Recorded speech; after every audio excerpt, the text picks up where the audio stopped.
Joining us on the line now is First Lieutenant Jim Coleman, Post Commander of the Michigan State Police Post in Coldwater. Good morning, sir. Good morning, sir. We're in Marshall now. You're in Marshall now. That's right. Yeah, How did I forget that? How did okay. I forget that? Wow.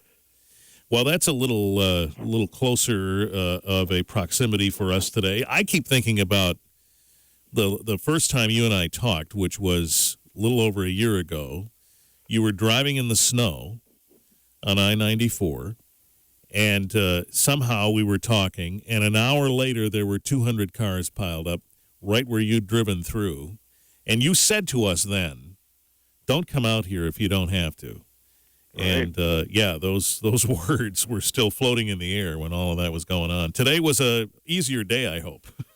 Oh, much easier. Yeah, a little bit of overcast, and it was just fine. Roads were dry. Yeah, good.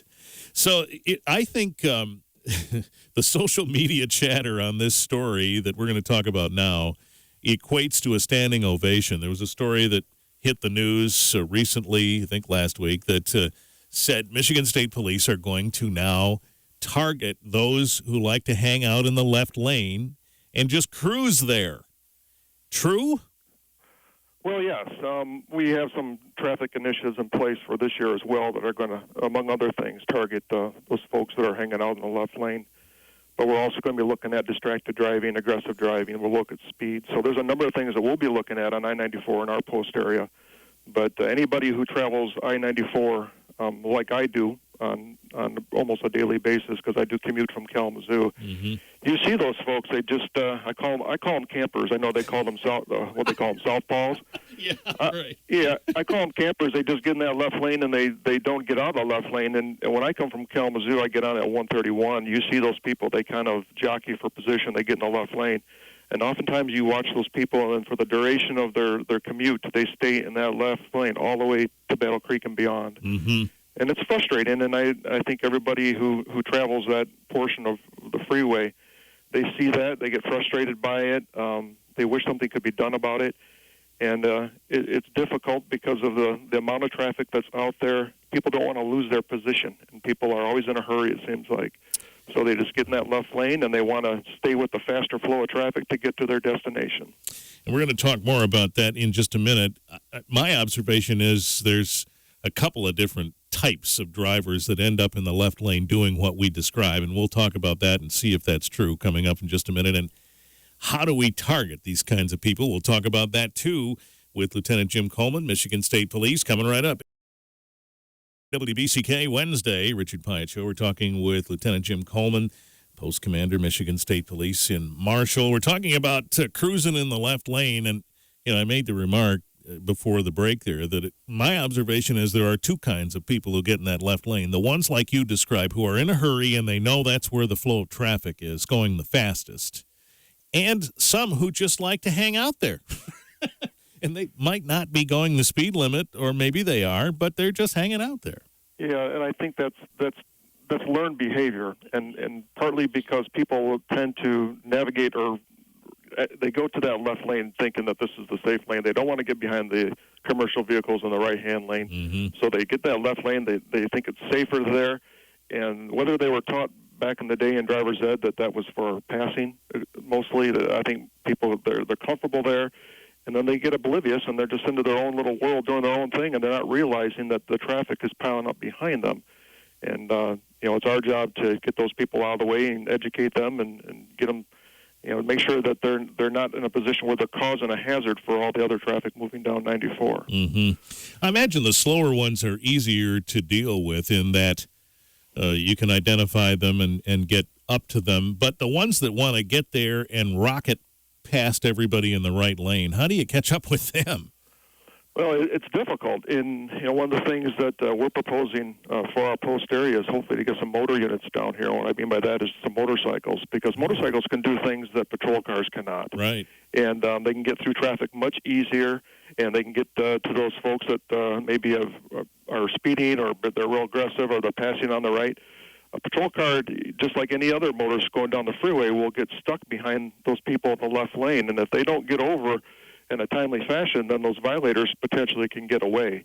And it makes it real difficult during this stretch of highway here in Calhoun County and even in Kalamazoo to to do enforcement efforts because the patrol cars, they just cannot get through the traffic like we need to get the job done. Mm-hmm. Yeah, and then I noticed too that if somebody is frustrated behind one of those folks, they'll come up behind him and go right for the right lane and go around him on the right. And, I sort of cringe when I see that because shouldn't we get up behind them and give them a minute to notice you and move over? Some folks just get frustrated and zoom right around, and that's no good either, is it?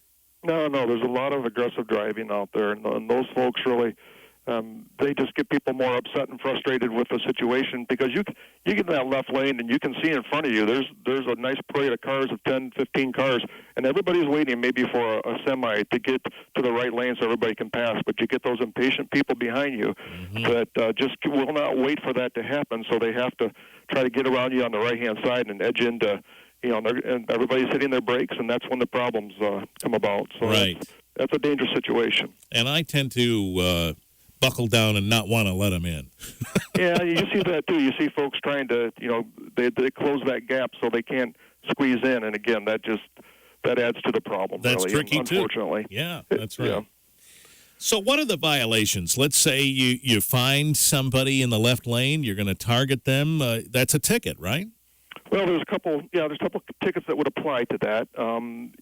The law requires you to move to the right-hand lane when you're not passing, or in the event that if there's an exit that goes off on the left-hand side, some of the bigger metropolitan areas have that, or if there's a left-hand turn. But you're required to, when you pass traffic, you're required to move to the right to allow faster traffic to get by. And in addition to that, there's other infractions that could come into play, like impeding traffic.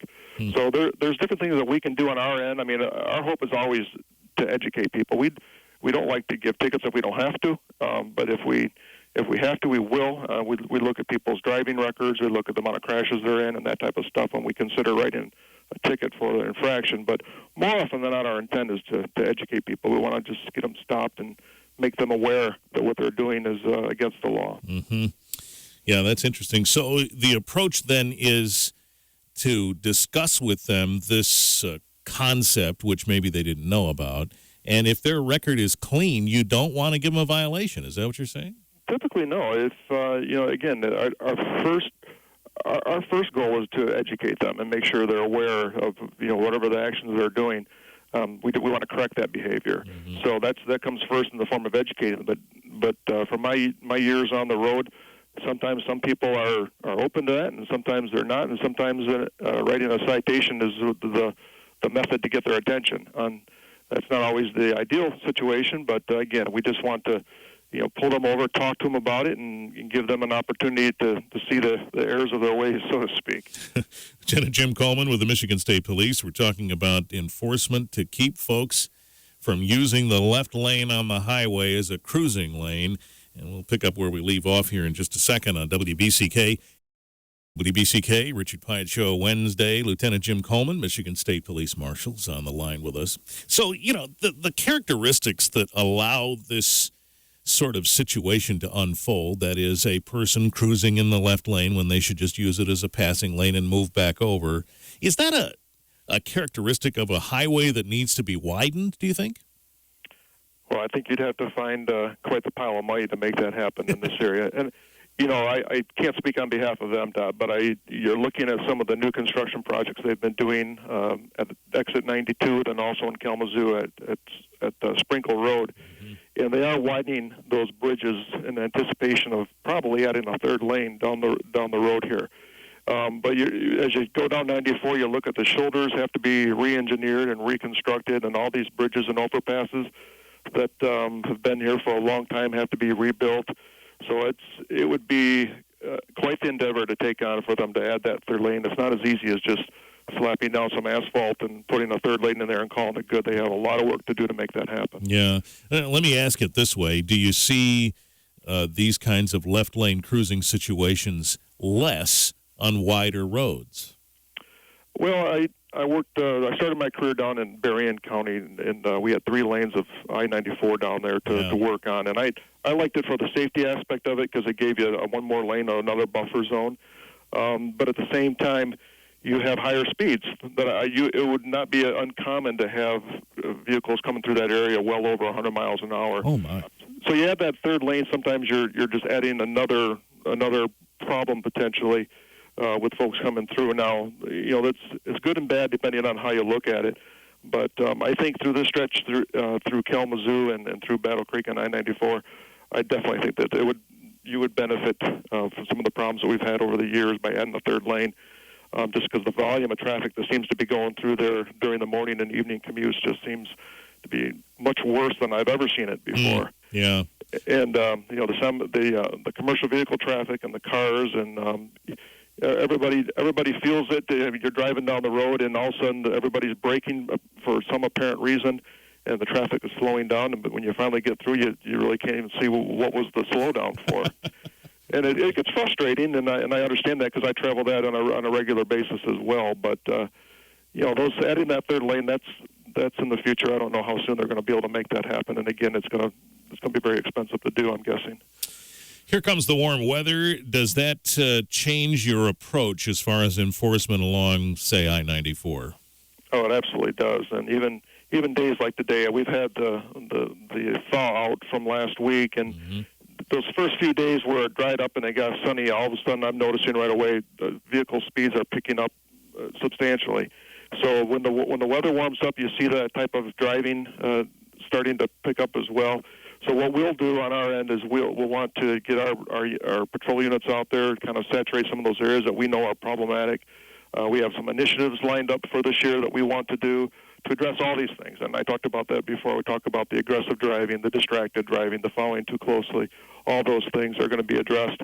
And we'll put uniform officers and unmarked cars out there because I know this from experiences. When I'm driving in my personal car, you see people's normal driving behavior. Oh, but yeah. once you put a patrol car out there, everybody behaves.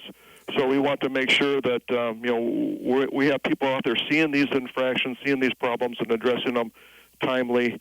And I think sometimes putting a patrol car on 94 on that two-lane stretch there can be more harm than good because it's just another reason for people to be slowing down, hitting their brakes, and for traffic to back up. Yeah, I'm sure you have to balance that and try and figure out what's best. It can be difficult for sure.